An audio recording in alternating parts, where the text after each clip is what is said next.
In today's video, I'm going to teach you how to use Splitwise for couples.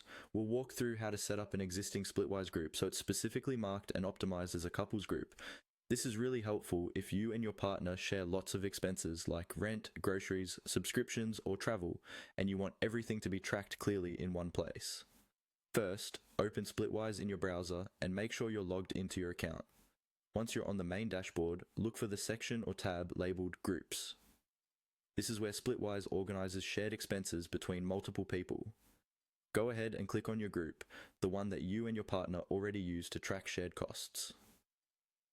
If you've been using a general group for the two of you, this is the one we're going to convert into a couples group. After you've opened that group, look toward the top or upper right area of the screen for a small gear icon, often labeled as Settings when you hover over it. This gear icon is where you control how the group behaves. Click on the Gear or Settings option to open the Group Settings menu. In the drop-down or panel that appears, choose Edit Group Settings. This will take you to a page where you can customize details about your group, like its name, type, and sometimes things like currencies or default settings. Editing the group here allows you to tell Splitwise exactly how this group should be treated. Once you're on the edit page, find the section labeled Group Type. This is important because Splitwise uses the group type to give better context to your expenses.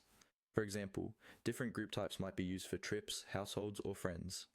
In this case, we want Splitwise to recognize that this group is specifically for a couple. Click on the group type field, and from the list of options, select Couple.